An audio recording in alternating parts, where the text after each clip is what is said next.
2, 1, action. Oh, hey! I didn't see you there. Welcome to the first of 9 installments in my new web show, Understanding Ingredients and Their Qualities. So today we're going to start by talking about one of the most important things for a chef, plating. Now, the old school style of cooking uses a plating technique called the clock. Now, I think personally that the clock is a very stupid way to plate something. So what you're going to have is you're going to have the protein at the 6, okay, because everyone wants to eat the protein. You have the protein facing you, the customer. Now you have your veggies over here. Well, this would normally be the 1, but I didn't have much ketchup. You would have the veggies here and the starches here at the 9, also not much ketchup. And at the 12, that's where you would carry the plate from. So you would deliver it to the customer like that. Now, kind of seems messy, but that's the way people liked it. I personally love the modernist style of plating, which is when you just chaotically put things all over a plate and you use a little bit of molecular gastronomy when you're plating, but I think that's a little tough to do for a new chef. Okay, so it's not much, but it's an honest living. Oh, looks like we're done.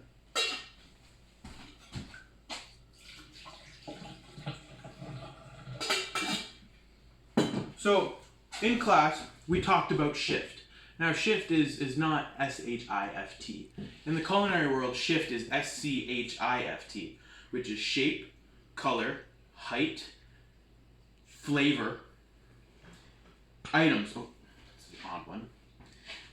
And then T, which is texture, right? I did not spell that right, I don't think.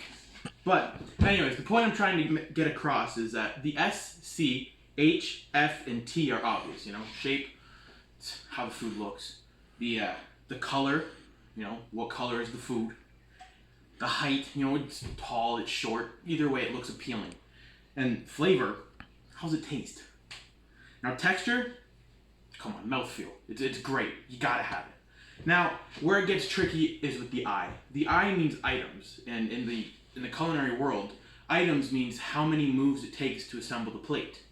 So if you have, a nice plate of pasta with some parsley on top, you have taking the pasta, putting it onto the plate, dressing it with the sauce if it's not already dressed, sprinkling some parsley, and taking it out to the customer. That's what, like 4 moves?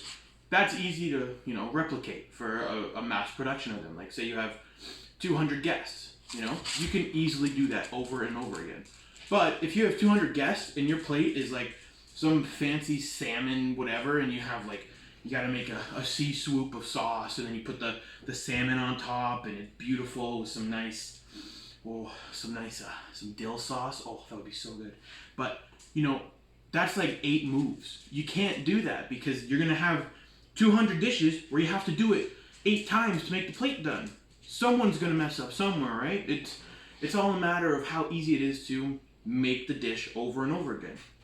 So, after learning this, I thought, okay, that's cool. Shift is very useful. But then our chef taught us about the danger zone. That's pretty cool, right? The danger zone is the temperature at which you can't store food for longer than 2 to 4 hours. Now, this zone is between 4 degrees and 140 degrees Fahrenheit. Sorry, 40 degrees Fahrenheit and 140 degrees Fahrenheit. So this temperature zone is hot foods must be kept hotter than 140 degrees Fahrenheit to stop bacteria growth, and they must be kept lower than 40 degrees Fahrenheit to stop bacteria growth. Now, if you have, say you have a nice pasta salad, it's cold, right? If you keep it at room temperature for like 5 hours and you eat it, it's gonna taste off. Like, you don't want to eat that. It's like it's like eating some dirt. It tastes earthy because it's all moldy and nasty, right? Yuck. Now, oh crap. Well, that's all the time we have for today. So I'll see you next time on Understanding Ingredients and Their Qualities 101.